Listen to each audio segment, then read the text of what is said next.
आगे बढ़ेंगे और अब बात करते हैं कमोडिटी मार्केट की। कच्चे तेल की चाल अगर देखें, कच्चे तेल की कीमतों में मजबूती नजर आ रही है और साथ ही बुलियन मार्केट का ट्रेंड जो है उसे समझने की कोशिश करते हैं। हमारे साथ हमारे commodity expert Ravi Deora phone line से अब जुड़ गए हैं। रवि, गुड मॉर्निंग, स्वागत है आपका ET नाउ स्वदेश पर। सबसे पहले तो बुलियन मार्केट में जिस तरह के सेंटिमेंट्स डेवलप हो रहे हैं, सोने चांदी की चाल विदेशी बाजार और साथ ही भारतीय बाजार के लिए कैसी नजर आ रही है?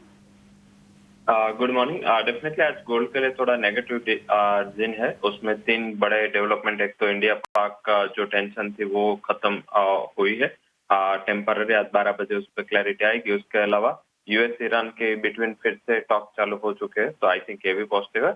और बड़ा न्यूज कि चाइना यूएस की ट्रेड डील में सब्सटेंशियल डेवलपमेंट है और शायद उसकी डिटेल है वो आज आती हुई दिखेगी। तो आई थिंक ये सारे न्यूज के हिसाब से थोड़ी सेफ हेवन डिमांड ये होगी।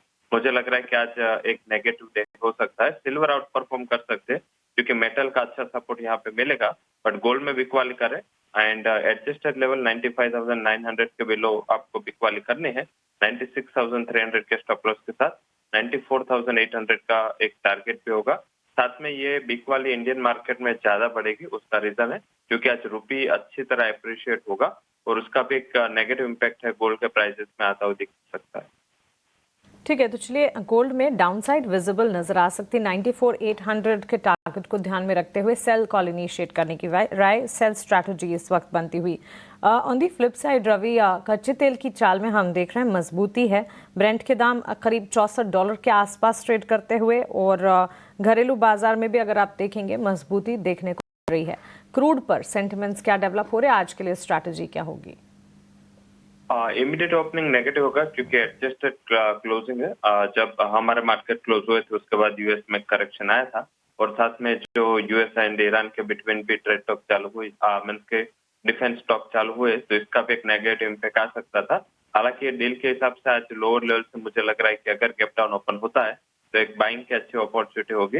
लेवल स्पेसिफिक 5140 पे आज शायद ओपन होगा, डाउन ओपन होगा, तो वहां पे बाई करें 5080 के स्टॉप लॉस के साथ। और 5260 तक के लेवल आपको 1 से 2 ट्रेडिंग सेशन में आते हुए दिख सकते हैं। सो ये तो हो गई कच्चे तेल की बात, और वीकली गेन पोस्ट करने के बाद हो सकता है कि शुरुआती कमजोरी जरूर देखने को मिले। यूएस चाइना ट्रेड टॉक्स के सेंटिमेंट्स भी है जो कि कमोडिटी मार्केट को इम्पैक्ट करते हुए दिखेंगे, particularly energy pack. Natural gas की चाल में 1.25% तक की गिरावट है, तो उस पर और बेस मेटल्स पर अपनी राय दीजिएगा Ravi. Natural gas gap down open होगा, उसमें बिक वाले की सलाह होगी नेचुरल गैस में सेल करें। 2-3 वीक से अच्छी तेजी है, ये प्रॉफिट बुकिंग थोड़ा हो सकता है, बट मेटल्स मुझे लग रहा है कि आज अच्छा रिटर्न दे सकता है एंड रुपए की स्ट्रेंथ की वजह से इतना ज्यादा गैप से भी नहीं ओपन होगा। तो आप जिंक बाय करें 250 के करीब, स्टॉप लॉस 248 का होगा, टारगेट 256। कॉपर बाय कर सकते हैं 848 के करीब, 840 के स्टॉप लॉस के साथ 864 टारगेट। मेटल्स में एक ध्यान रखें, first half would be silent and second half में जब LME ओपन होगा उसके बाद एक अच्छी एंड बड़ी रिकवरी के लिए मेटल कॉम्प्लेक्स तैयार है। ठीक है, तो चलिए, ये हो गई बेस मेटल्स की चाल पर एक राय। जिंक पर खरीदारी के मौके बनते हुए रवि के तीनों टारगेट्स बेस मेटल्स पर, एनर्जी पैक पर और साथ ही बुलियन मार्केट पर आप अपने टीवी स्क्रीन पर देख रहे हैं। जिंक पर 256 के टारगेट्स, 248 का स्टॉप लॉस मेंटेन करते हुए खरीदारी के मौके ढूंढने चाहिए। शुक्रिया रवि हमारे साथ जुड़ने के लिए और कमोडिटी मार्केट पर हमारे बीच रखने के लिए।